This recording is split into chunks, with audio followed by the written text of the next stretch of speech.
इस वीडियो पे जितने भी नए व्यूअर्स हैं वो जब तक पहला पार्ट नहीं देखेंगे तब तक उसको ये वीडियो नहीं समझ में आएगी। तो इसके लिए आप हमारा पहला पार्ट ज़रूर देखें, डिस्क्रिप्शन में आपको लिंक मिल जाएगा। सर आपने स्टोरी पे इतना कुछ बता दिया कि पार्ट 2 के लिए लोग सब्र ही नहीं कर पा रहे। कमेंट में इतना भर दिया है कि पार्ट 2 चाहिए, पार्ट 2 चाहिए, पार्ट 2 चाहिए, लोगों को जानना है। इसके बाद हेमंत का क्या हुआ था, उसके बाद पंकज का क्या हुआ था, उसके बाद उस लड़की का क्या हुआ था, उसके बाद उसके पिता का क्या हुआ था और वो बच्चा किसकी संतान थी।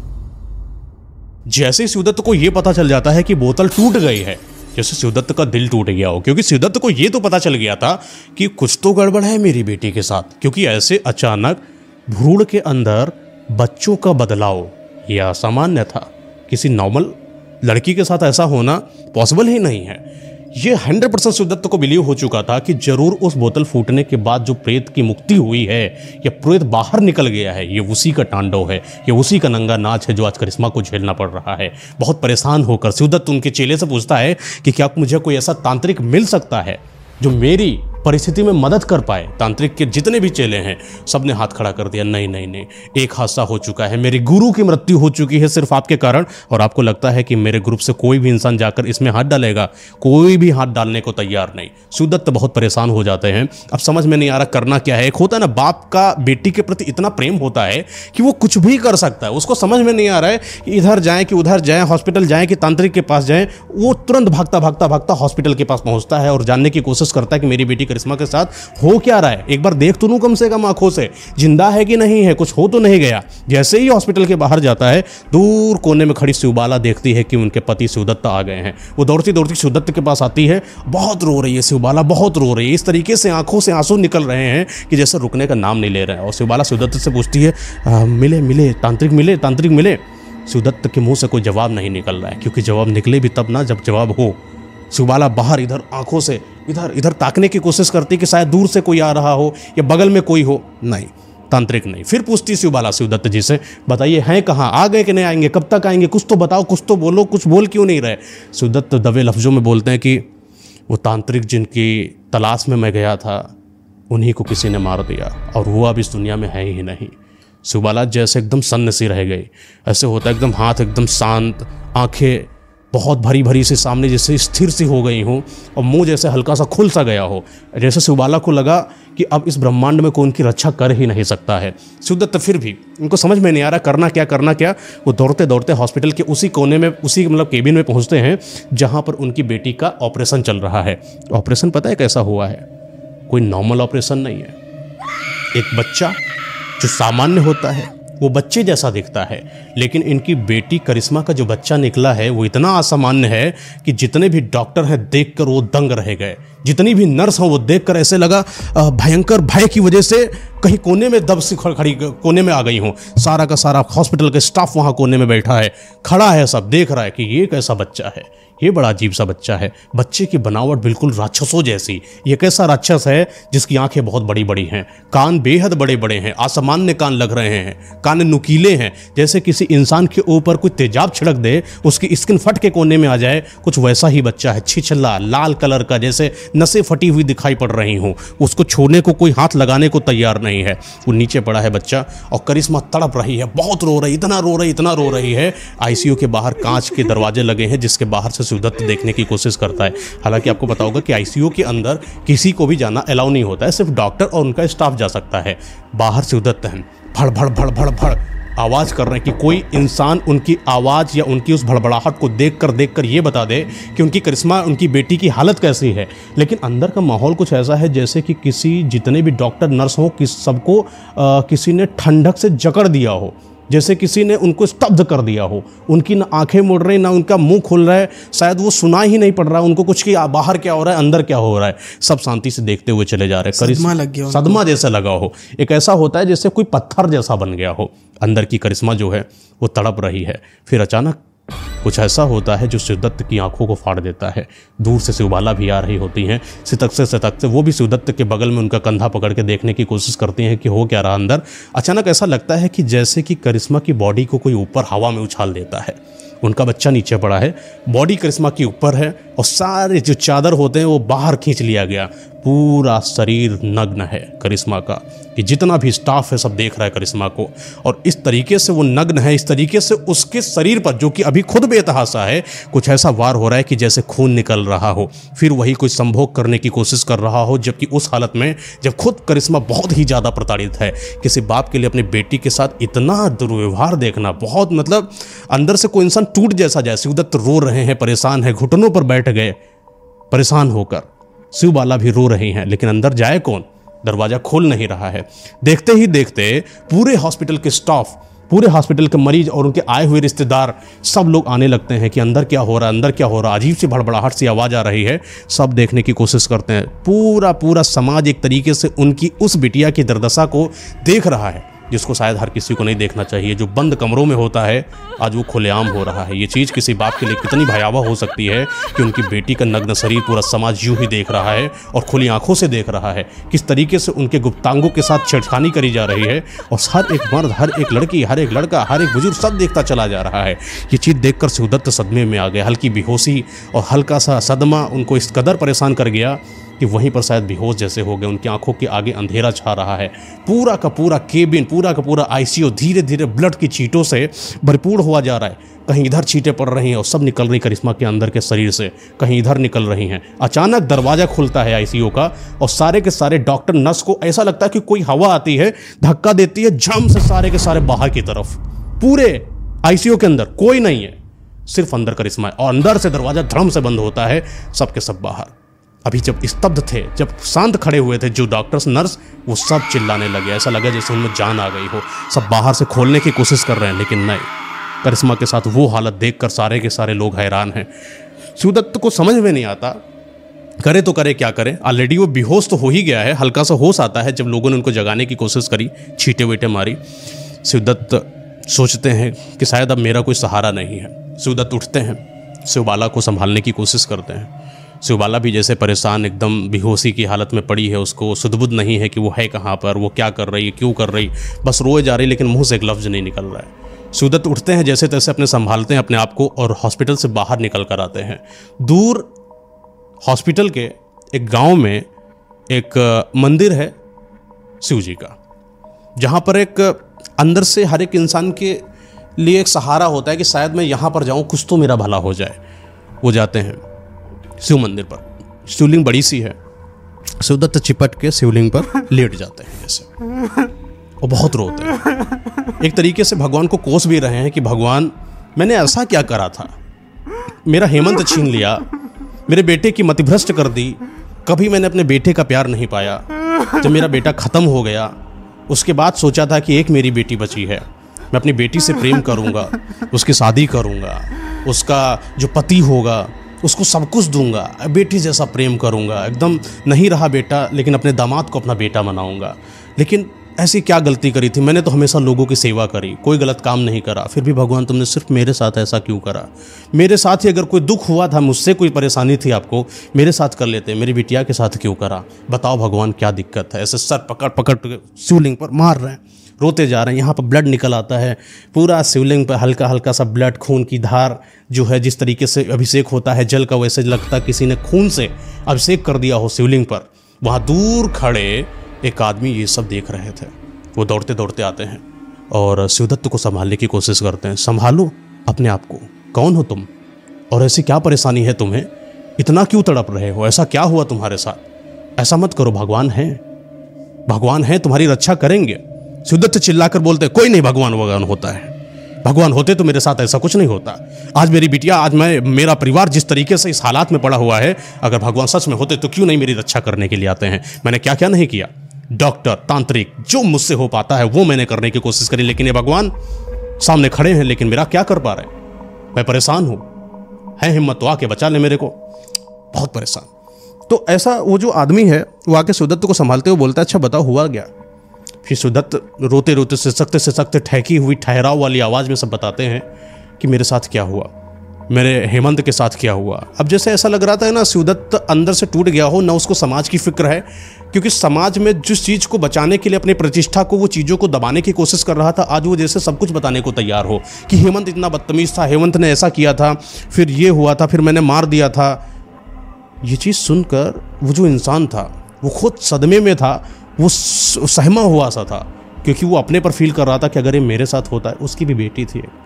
जब किसी बाप की बेटी होती है वो कुछ ऐसा परेशानी देखता है तो अपने पर दिल डाल कर देखता है और बड़ा परेशान होकर बोलता है कि अच्छा एक बात बताएं कि मेरे संपर्क में एक है आदमी है, भले मानुस हैं, थोड़ा सा जादू टूना टोटका भी जानते हैं, तंत्र विद्याओं के बारे में भी निपुण हैं।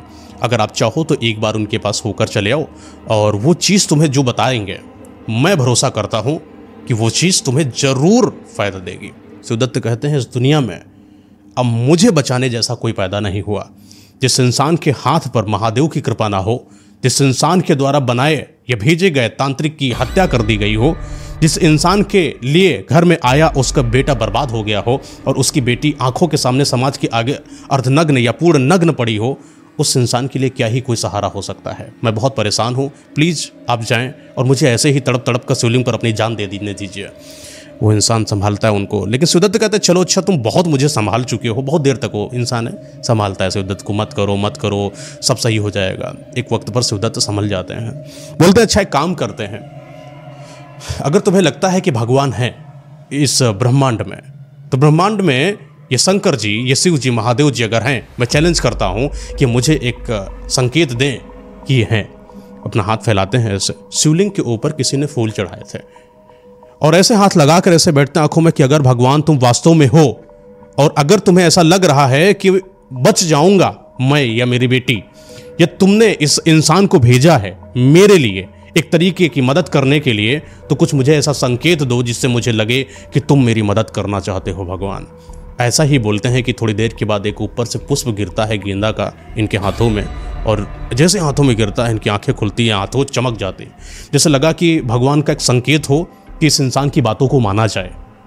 वो उस फूल को लेते हैं, अपनी पॉकेट में डालते हैं एक तरीके से प्रसाद समझकर, और चल देते हैं उस बताए हुए इंसान की उस राह पर जहाँ पर वो तुमको तांत्रिक मिलेगा जो तंत्र विद्याओं में निपुण है। दूर कहीं गाँव में जंगलों से होते हुए एक ऐसी जगह है जहाँ पर किसी का आना जाना वैद्य जैसा है। वहाँ पर उसी इंसान का आना जाना होता है जो अपने आप को एक तरीके की रिस्क में डालकर कुछ चीज़ पाने के लिए जा रहा हो, जैसे कोई तंत्र विद्या, जैसे कोई नकारात्मक विद्या, जैसे कोई साधना, जैसे कोई सिद्धि पाने के लिए। उस जंगल में बहुत सारे शेर हैं, भेड़िया हैं, जानवर हैं, दरिंदे जानवर हैं जो किसी इंसान को नोच कर खा जाएं, लेकिन इस इंसान को अपनी बेटी के प्रति इतना प्रेम है कि कोई भी जानवर नोच के खा जाए फ़र्क नहीं पड़ता, बस वो इंसान मिल जाए जो उसको थोड़ा सा सहारा देते हैं। जैसे तैसे उन तंग गलियों में पहुंचता हुआ उस गांव में बने हुए उस मठ पर पहुंचता है जहां पर एक तांत्रिक अपनी एक साधना कर रहे होते हैं। दूर से देखते हैं कि एक बुजुर्ग हैं जो काला वस्त्र धारण करे हुए हैं, सफ़ेद सफ़ेद दाढ़ी है, एक अजीब सा तेज है उनके अंदर जो वहाँ की वातावरण को एकदम उजाले से परिपूर्ण कर रहा है। लेकिन उस उजाले में भी एक अजीब सा भयावह अंधेरा था, जैसे लगा कि वो तांत्रिक सच में कोई अपनी शक्तियों को जागृत कर चुका है। ये अंदर जाते हैं, बैठ जाते हैं थोड़ी दूर पर। तांत्रिक वहाँ कोई साधना कर रहे होते हैं। शायद तांत्रिक को पता चल गया था कि कोई वहाँ पर आया है। तांत्रिक अपनी साधना को पूर्ण करने के बाद उस इंसान यानी शिवदत्त के पास आकर बोलते हैं, बोलो शिवदत्त क्या हुआ। किसी एक अनजान आदमी के मुंह से अपना नाम सुनकर शिवदत्त को ऐसा लगा जैसे कि मुझे जानता है क्या, कि कौन हो सकता है जो मुझे जानता है। पूछते हैं कि बाबा आप मेरा नाम जानते हो? क्यों, आप मेरा नाम कैसे जानते हो? क्या बहुत सिद्ध पुरुष हो क्या आप सबका नाम ऐसे ही जान जाते हो?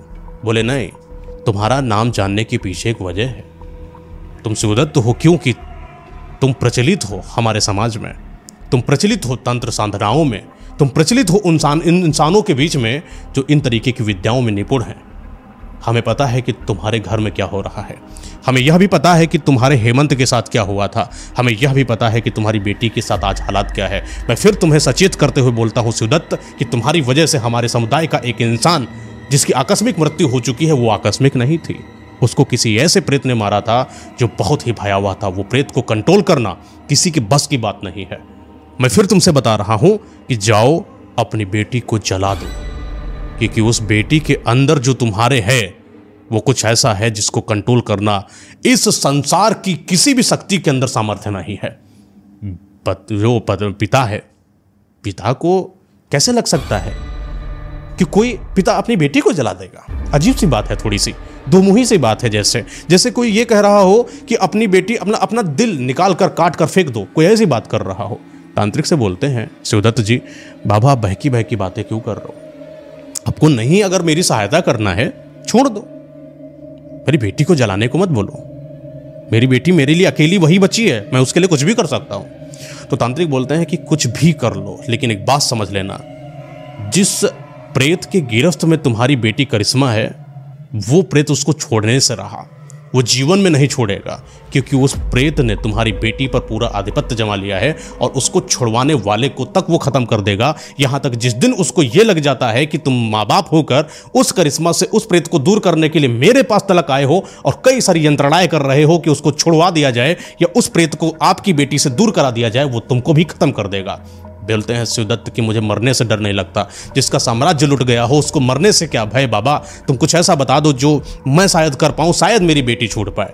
बोले मैं बस यही बताना चाहता हूं कि बेटी को जला दो, इसके अलावा कुछ नहीं हो सकता, क्योंकि याद रखो कि वो प्रेत ने तुम्हारी बेटी की आत्मा को अपनी रखैल बनाकर रखा है और किसी बाप को किसी दूसरे के द्वारा अपनी बेटी को रखैल बुलवा देना ये बाप को बहुत मतलब प्रताड़ित कर सकता है। बहुत गुस्से में हुए शिवदत्त, वहीं पर कमंडल जैसा कुछ बड़ा हुआ तो उठा के मारा तांत्रिक को कि तुम्हारी औकात कैसे हुई मेरी बेटी को रखैल बोलने की, वो भी किसी प्रेत की। ना मदद कर पाओ तो कम से कम मुझे तिरस्कार तो मत करो, मेरा अपमान तो मत करो। शिवदत्त वहां से उठते हैं, चले जाते हैं, फिर वही जंगलों के सकरी गलियों से हॉस्पिटल की तरफ आते हैं, क्योंकि वो रास्ते भर यही सोचते जा रहे हैं कि किसी के अंदर बताइए पूरा सब लुटने के बाद मेरी बेटी को रखैल बोल दिया। वो शब्द, वो वाक्य, वो सेंटेंस बार बार उनके कानों में दोहरा रहा था। क्या वो दोहरा रहा था? कि तुम्हारी बेटी किसी प्रेत की रखैल है, तुम्हारी बेटी किसी प्रेत की रखैल है, तुम्हारी बेटी किसी प्रेत की रखैल है। ये बात ऐसे कानों में से फट रही है, ऐसे कान पे पूरा बंद किया कान, जैसे कोई सुनना नहीं चाह रहे हैं वो बात को। रास्ते में है अभी और शिवदत्त चलते चलते हॉस्पिटल की तरफ पहुंचते हैं। लेकिन ये क्या, जिस हॉस्पिटल के बाहर कभी सन्नाटा रहता था, आज उस हॉस्पिटल के बाहर इतनी भीड़ जैसे कि कोई बहुत बड़ा आदमी वहां पर आया हो। इतनी उमड़ कर भीड़ उस हॉस्पिटल के अंदर घुसने की कोशिश कर रही है कि जैसे कि कोई किसी को या तो मारने को उतावला है या तो कोई बहुत बड़ी हस्ती है वहां पर, कि अपने आप को अंदर ले जाने की कोशिश करते हैं। लेकिन वो भीड़ किसी अनजान आदमी की तरह उसको बाहर करने की कोशिश करता है। शिवदत्त बड़ी कोशिश के बाद कैसे मिन्नतों का ऐसे घुस के भीड़ के अंदर से हॉस्पिटल के अंदर पहुंचते हैं तो पता चलता है कि हॉस्पिटल अब हॉस्पिटल नहीं है। हॉस्पिटल जैसे कोई युद्ध क्षेत्र बन गया हो, ऐसा ताबड़तोड़ हॉस्पिटल के अंदर मचा है। भ्रम भ्रम की आवाजें, जैसे कोई सब तोड़ रहा हो। अंदर जैसे जितने भी केबिन हैं, जितने भी दरवाजे हैं, पानी रखने वाली जगहें हैं, ये बैठने वाली जो कुर्सियां हैं, ऐसा लग रहा है जैसे सब ने किसी को तोड़ फोड़ के अलग कर दिया हो। पूरे हॉस्पिटल का वातावरण बहुत ही युद्ध जैसा बना है, बहुत ही भयभीत जैसा है। दूर से उबाला किसी दीवार में सटी हुई, खून लगा हुआ, अजीब सी बिल्कुल सी उबाला। शिवदत्त पहुंच कर जाकर देखते हैं क्या हुआ। शिवबाला, जो भी अपना नाम से बोलते थे, शिवबाला बहुत ही परेशान है और चिल्लाती हुई कुछ नहीं बोलती हैं। बोलती हैं कि तुम तो भाग गए थे हम लोगों को ऐसा छोड़कर, जाओ जरा देखो अंदर की हालात क्या है। वहां पर सब अफरा तफरी मची है, सब स्टाफ इधर भाग रहा है, उधर भाग रहा है, उधर भाग रहा है। एक अचानक एक स्टाफ को रोक कर शिवदत्त पूछते हैं क्या हुआ, अंदर क्या हो रहा है, अंदर क्या हो रहा है? तुमको नहीं पता अंदर क्या हो रहा है? देखो तो चल के अंदर क्या हो रहा है। वार्ड नंबर 396 में कुछ ऐसा हुआ है कि बस ऐसा ही बोलता हूँ फिर भाग जाता है। शिवदत्त बहुत परेशान, अंदर क्या हो रहा है, अंदर क्या हो रहा है? 396 वार्ड नंबर, ये किसका वार्ड नंबर है? ये तो उनकी बिटिया करिश्मा का ही आईसीयू नंबर है। जाते जाते और अंदर जाते हैं और अंदर जाते हैं, देखते हैं कि उनकी बिटिया जो है बड़ी भयावह स्टेज में है।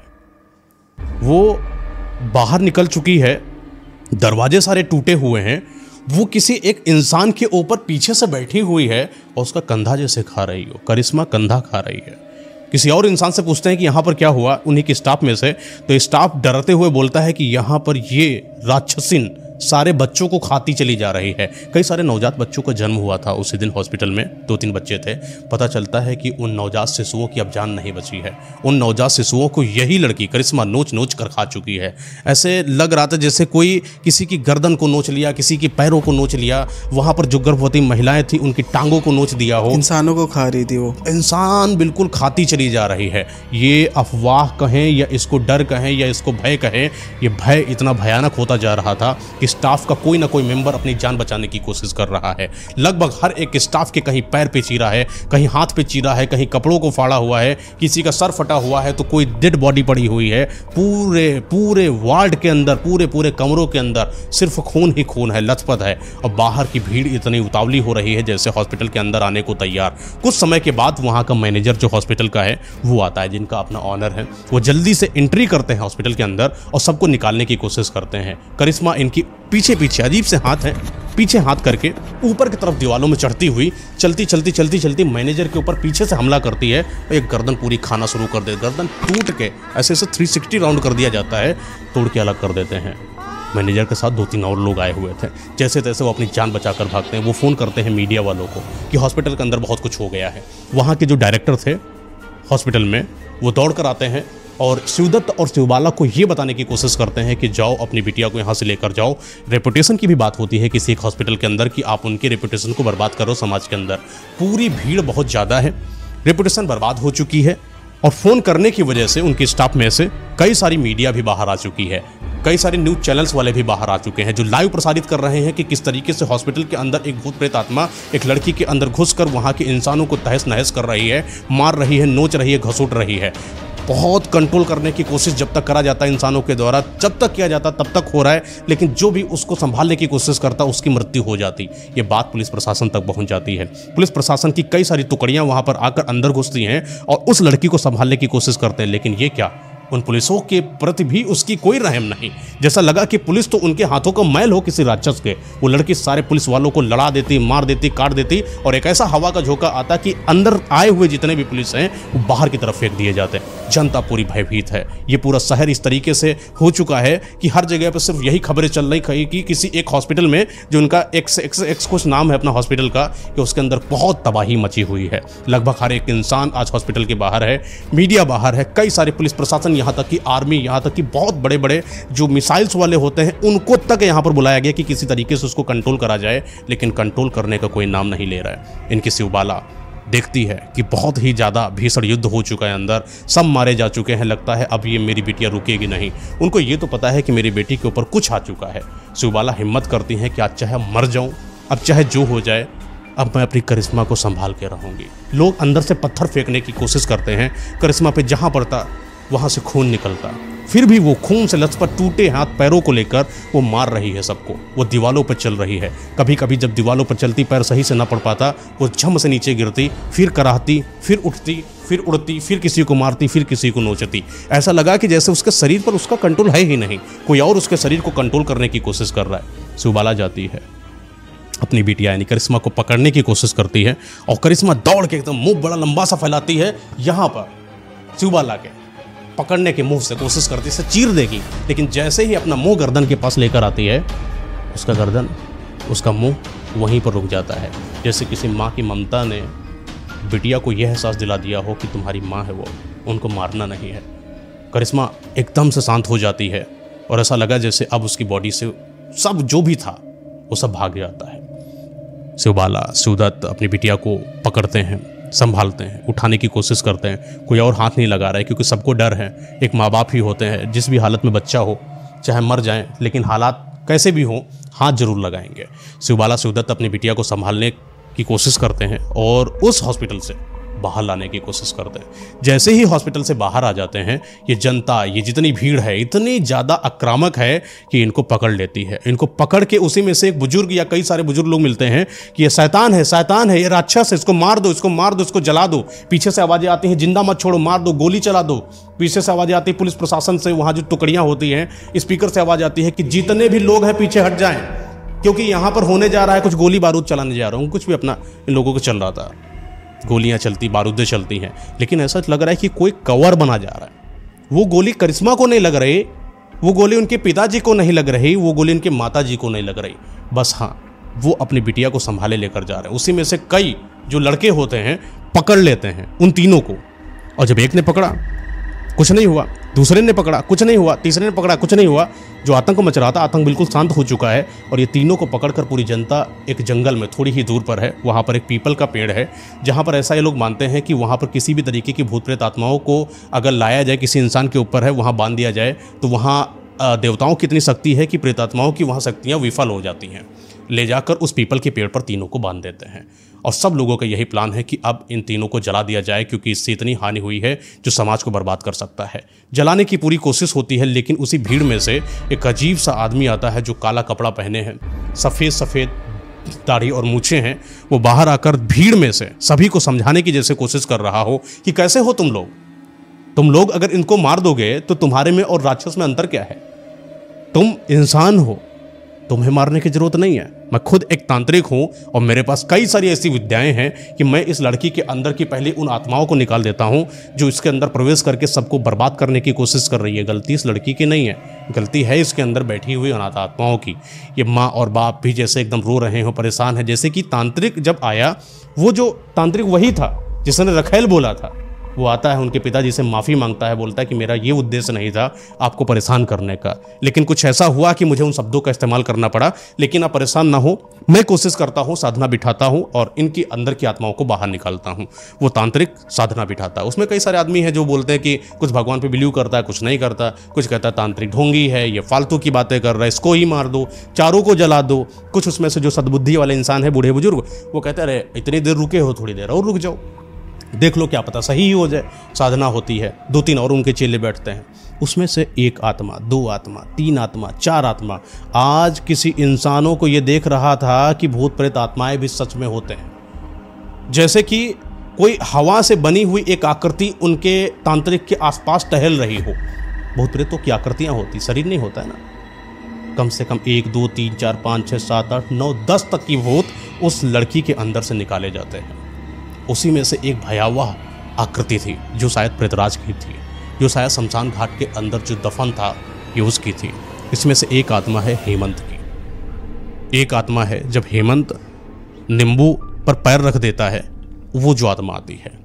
एक आत्मा इसमें सुशील की है, एक आत्मा इसमें पंकज की है और ऐसे ही कई सारी आत्माएं हैं जो निकालते हैं। ये सब पता कैसे चलता है? जब तांत्रिक उन आत्माओं से पूछता है कि तुम कौन हो, तुम कौन हो।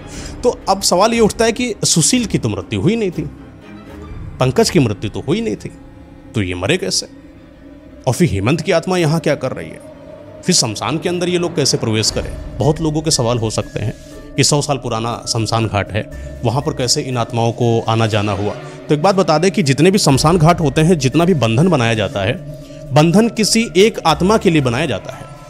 उस आत्मा के लिए ही दरवाजा और कलावा बांधा जाता है कि वो आत्मा बस बाहर नहीं आएगी, लेकिन बाहरी आत्माएं उस शमशान में प्रवेश कर सकती हैं। वो आत्माएं वहां से बाहर भी आ सकती हैं। सिर्फ उस एक आत्मा के लिए, जिसके लिए बंधन बनाया जाएगा, उस आत्मा का निकलना वैध रहता है। और उस दरवाजा को इसलिए बांधा था 100 साल पहले तांत्रिकों ने कि क्या पता कोई इंसान आए और वहां पर आत्माओं को, मतलब कि मृत शरीर को जला दे और कुछ उससे गलती हो जाए कि जिस तरीके के बंधन में कुछ होते बंधन तरीके बांधे जाते, लकड़ियाँ रखी जाती हैं कि उनको ना खिसकाया जाए, उनको ना छुआ जाए, और गलती से अगर किसी ने छू लिया तो वो प्रेतराज जो है जागृत हो सकता था। अब तांत्रिक जो है सबको समझाता है, हेमंत की आत्मा से बोलने की कोशिश करता है। माँ और बाप की आंखें खुली हैं, वो देख रहे हैं कि हेमंत की आवाज़ है। हेमंत से पूछता है कि हेमंत तुम क्यों आए हो लड़की के अंदर? तो हेमंत बोलता है कि मुझे ऐसा लगा था। ये बाप पूछता है, तांत्रिक पूछता है। तो हेमंत बताता है कि मैं आया नहीं हूँ, मैं बचाने आया हूँ। मुझे बहुत कुछ प्रताड़ित हुआ, मुझे बहुत कुछ ऐसा आभास हुआ कि मेरी बहन के साथ गलत हो रहा है। तो तांत्रिक बोलता है कि तुम तो गलत नज़र बनाए थे अपनी बहन के ऊपर, तभी तो तुम्हारे पिता ने तुमको ऊपर से फेंक के मार दिया था। हेमंत रोने लगता है। हेमंत कहता है मैंने नहीं किया था, मैंने अपनी बहन के साथ संभोग नहीं किया हुआ था, मैंने अपनी बहन को प्रताड़ित नहीं किया था, बल्कि मैं तो रक्षा कर रहा था। मेरा शरीर कुछ ऐसा हो गया था, जब से मैंने नींबू पर पैर रखा था मुझे ऐसा लगा कि मेरे अंदर कोई प्रवेश कर गया हो, और वो जब आया तो मेरी बहन के ऊपर उसकी गंदी नज़र हो गई। जब मैं कमरे में अकेला लेटता था, वो बाहर आता था, मुझसे बोलता था कि मैं तुम्हारी बहन को खा जाऊँगा, और वो मेरे शरीर के अंदर प्रवेश करके मेरी ही बहन के साथ गलत करने की कोशिश करता। मैं अंदर, मेरी आत्मा बाहर, वो मेरे अंदर, मैं बाहर आत्मा बनकर उसको रोकने की कोशिश करता, लेकिन वो रुकता नहीं था। वो तो भला हो मेरे पिताजी का जो उन्होंने मुझे मार दिया। आज मैं अपने शरीर को भले ही गंवा बैठा हूँ, लेकिन कम से कम इतना अपने अंदर गर्व महसूस करता हूँ कि मैं अपनी बहन के साथ गलत नहीं कर पाया। बहुत मतलब वो प्रताड़ित था, रो रहा था, अंदर से परेशान था। तो उसने कहा कि मैं कोशिश ये कर रहा था कि मुझे ये आत्मा मिले और मैं इसे मार दूं। मैंने आत्मा बनकर इस आत्मा को ढूंढा और इस आत्मा को मारने की कोशिश करी, लेकिन मेरे अंदर अभी इतना सामर्थ्य नहीं था कि मैं इस आत्मा को मार सकता। मुझे बहुत गुस्सा थी कि सब कुछ हुआ था सुशील की वजह से। सुशील जिंदा घूम रहा था और मैं मर गया था। मेरी बहन परेशान थी। मैं गया, मैंने सुशील को मारा उसी तरीके से जिस तरीके से मेरे पिता ने मुझे मारा था। मैंने बहुत मारा सुशील को। बाद में पता चलता है कि जिस कगाड़ में मेरी बहन खड़ी है, इसको देर में लाने वाला पंकज था। अगर काश पंकज उस समय वो गाड़ी मोड़ कर ना गया होता, उस शमशान घाट के बाहर गाड़ी रोकी ना होती और वहाँ से अंदर इस प्रेतराज की आवाज़ नहीं आई होती, तो आज मेरी बहन के साथ ये हालत नहीं होती। मैं गया, मैंने कोमल को भी ख़त्म किया क्योंकि उसके यहाँ शादी में गई थी। मैंने पंकज को भी ख़त्म किया क्योंकि उसकी वजह से मेरी बहन की हालत हुई थी। और मैं आज भी आपको बताता हूँ, ये जितने भी हैं मैं सबको अंदर मारने की कोशिश कर रहा हूँ। जब भी मैं सामर्थ्य वाला हो जाऊंगा, मैं एक एक को मार दूंगा। मेरी बहन के साथ जिसने गलत किया है, मैं उसको ख़त्म कर दूंगा। इसी में एक और आत्मा है जो तांत्रिक की आत्मा है। कौन से तांत्रिक की आत्मा? जो बोतल में कैद करके ले गया था, वो तांत्रिक की आत्मा और हेमंत की आत्मा मिलकर इन आत्माओं को मारने की कोशिश कर रही है। लोगों को लग रहा है कि उसके अंदर 10-20 आत्माएं हैं, लेकिन कुछ आत्माएं ऐसी हैं जो उन आत्माओं को बचाने की कोशिश उससे कर रही है। बहन को उन आत्माओं से बचाने की कोशिश करे। वो कौन सी है? हेमंत की आत्मा और तांत्रिक की आत्मा। तो हेमंत और तांत्रिक की आत्मा को हटाकर इस तांत्रिक ने और आत्माओं के ऊपर कुछ जल होता है छिड़कने की कोशिश करता है जिससे वो मर जाए। एक प्रेतराज है जिसको मारा नहीं जा सकता, जिसको मारना असंभव जैसा है, लेकिन फिर भी तंत्र गढ़ इतना भयावह होता है। तांत्रिक जो आत्मा है वो अंदर से निकलती है और जो यहाँ सामने तांत्रिक बैठे हैं इनके कान में जाकर कुछ बोलती है। शायद वो एक तरीका बता रही हो कि जिस तरीके से प्रेतराज को उन्होंने बोतल में कैद कर लिया था, उस तरीके से अगर करा जाए तो प्रेतराज को कम से कम बोतल में कैद किया जा सकता है। प्रेतराज अब जान गया कि वो तांत्रिक आत्मा उसके कानों में कुछ फुसफुसा के गई है। प्रेतराज जाता है और तुरंत कुछ ऐसा करता है कि किसी इंसानों के कानों में कुछ फुसफुसा के आता है। वहाँ की जो जनता थी कि उनके दिमाग में ऐसा आता है कि तुरंत आग लगा दो तीनों को। किसको? उनके परिवार वालों को। उसी में से कुछ लोग जाते हैं, कंडा वंडा ले आते हैं, लकड़ी ले आते हैं, रख के मिट्टी का तेल डाला, आग लगा दी। धनक धनक के तीनों जल रहे हैं। करिश्मा शिवबाला के शिवदत्त और चलती हुई तड़पन वाँच वहाँ के आदमियों को भयभीत कर रही है। हेमंत बहुत अंदर से परेशान है, लेकिन रोक नहीं सकता क्योंकि वो आत्मा है। अगर कोई शरीर के अंदर वो प्रवेश कर सकता तो शायद वो अपने माँ बाप और अपनी बहन की रक्षा कर सकता था, लेकिन आज नहीं हो पाया। प्रेतराज पीछे से आवाज़ करता है तांत्रिक को कि तांत्रिक, तुम मुझे जो रोकने की कोशिश कर रहे हो, जो मुझे कैद करने की कोशिश कर रहे हो, मुझे छोड़कर चले जाओ, वरना याद रखना कि तुम्हारी भी एक बेटी है। जो हस्त्र एक लड़की का हो सकता है वो तुम्हारी बेटी का भी हो सकता है। बस इतनी सी आवाज़ आती है और प्रेतराज की आवाज़ वहाँ से गायब हो जाती है। और बहुत ढूंढने के बावजूद भी वो तांत्रिक प्रेतराज की आत्मा को नहीं देख पाता है। कई सारी आत्माएं जो अन्यंत्र थी उनको तो कैद कर लिया जाता है, लेकिन अब प्रेतराज को कैद करना मुश्किल सा हो गया क्योंकि वो मिल नहीं रही है। बहुत साधना, बहुत कोशिश करी गई, लेकिन प्रेतराज की आत्मा को बुलाना नामुमकिन सा हो गया है। तीनों की जो डेड बॉडी है वो जल के राख हो चुकी है। सारी जनता खुश हो चुकी है, जैसे कि उन्होंने बहुत बड़ा युद्ध, बहुत बड़ी जीत हासिल कर ली हो। सब खुशी में मगन होकर कि कैसे एक राक्षसी का अंत करने के बाद सब लोग बाहर जा सकते हैं, खुलेआम आसानी से आज़ादी से रह सकते हैं। सब लोग खुशी खुशी निकल गए। बस बचता है तो सिर्फ एक तांत्रिक और हेमंत की आत्मा और उस तांत्रिक की आत्मा। ये तीनों लोग जो है एक तरीके से साथ में होकर। सर, प्रेतराज की आत्मा का क्या हुआ? नहीं, प्रेतराज की आत्मा तो मिली ही नहीं है ना, वो तो ढूंढी जा रही है साधनाओं के दौरान, मिली नहीं है। तो तीनों लोग फिर मतलब तीनों लोग क्या, एक तरीके से तांत्रिक ही बचता है, बाकी तो दो आत्माएं हैं, वो कहीं भी रहे, कोई मतलब नहीं। तो ये जो तांत्रिक है, जो सफ़ेद दाढ़ियों वाला, ये अपने घर जाता है। लेकिन ये क्या, घर का जो दृश्य है वो भी भयभीत करने वाला है। उनकी बेटी के साथ कुछ ऐसा हो गया है अब जो शायद असामान्य है। बेटी बहुत ही ज़्यादा प्रताड़ित जैसे किसी ने कर दिया हो, जैसे उसके साथ भी वही करा गया हो जो करिश्मा के साथ करा गया हो। वस्त्र एक भी नहीं है बदन पर, पूरे बदन में छिला छिला सा दिखाई पड़ रहा है, पूरे बदन को जैसे किसी ने करोच दिया हो। और फिर पीछे से आवाज़ आती है, तांत्रिक बोला था ना मुझे छोड़ दे, देख तेरे साथ मैंने क्या हस्र कर है, और तू रुक, मैं तेरी बेटी के साथ वही करूँगा जो मैंने करिश्मा के साथ किया है। अभी तक तो ये घर के अंदर है, अभी मैं चौराहे पर जाकर तेरी बेटी के साथ वो क्रिया करूँगा जो देखने पर पूरी दुनिया शर्मसार हो जाएगी। उनकी बेटी को हवा में उछालता है, वही संभोग क्रिया करने की कोशिश करता है जो करिश्मा के साथ कर रहा था। ये चीज़ जैसे ही तांत्रिक देखता है, अपनी अकेली बेटी, वही जो पितृ प्रेम है वो जागृत होता है। और तांत्रिक तो बुद्धि का तांत्रिक है ही, तंत्र मंत्र जानता है। वो दौड़कर उसको याद आता है कि करिश्मा का एक बेटा हुआ था जिस बेटे पर किसी की नज़र नहीं गई। वो दौड़ते दौड़ते हॉस्पिटल के अंदर जाते हैं, देखते हैं कि बहुत सब खून लगा है, लेकिन जिस आईसीयू में करिश्मा पड़ी हुई थी उस आईसीयू में जैसे ही पहुंचते हैं वहाँ पर कोने में वो बच्चा पड़ा है छिछला सा। शायद इस बच्चे के साथ तांत्रिक कुछ करने वाला था। शायद ये बच्चा ही अब प्रेतराज की आत्मा को गुलाम बनाकर उनकी बिटिया को आज़ाद करेगा। कुछ ऐसा है जो दिमाग में जो तांत्रिक के चल रहा है, लेकिन वो क्या है वो पता नहीं चल रहा है। तांत्रिक उस बच्चे को लेकर आता है और एक मठ में घुस जाता है। पहले तो अपने घर जाता है और देखता है कि उनकी बिटिया कैसी है। देखने का मतलब नहीं बनता है, क्योंकि अब उनकी प्रेतराज ने उनकी बिटिया को बिल्कुल मार डाला था, खत्म कर दिया था, पूरे शरीर को छिछला कर दिया था, गुप्तांगों को नोच दिया था, पूरा ये जो सीना होता है ये सब फाड़ दिया था, पूरी आंखें निकाल दी थी। बिटिया की हालत ऐसी थी कि बताने लायक नहीं बची। तांत्रिक को कभी इतना भी प्रेम नहीं होता है। हालांकि वो पितृ प्रेम तो था, लेकिन ये नहीं था जैसे सामान्य आदमी होता है, बिटिया खत्म हो गई बहुत रो रहे हो। उनके साथ ऐसा नहीं था, बस उनके अंदर प्रतिशोध बहुत ज़्यादा था। तांत्रिक को आज कुछ बस नहीं सूझ रहा था, बस सूझ रहा था तो सिर्फ प्रतिशोध सूझ रहा था, प्रेतराज के प्रति प्रतिशोध सूझ रहा था। वो अपने मठ में जाता है उस बच्चे को लेकर, एक साधना के लिए 4 लाइनें बनाता है, वहाँ पर हर जगह पर दियाली लगाता है, एक जो मुंड होते हैं इंसानों के वो रखता है, उस बच्चे को रखता है और वहाँ पर भीषण साधना करना चालू कर देता है। ये तांत्रिक अब कुछ ऐसा करने वाला है जो समाज के जितने भी शमशान घाट हैं, जितने भी कब्रिस्तान हैं, उनके अंदर बैठी हुई आत्माओं को जागृत करने वाला है।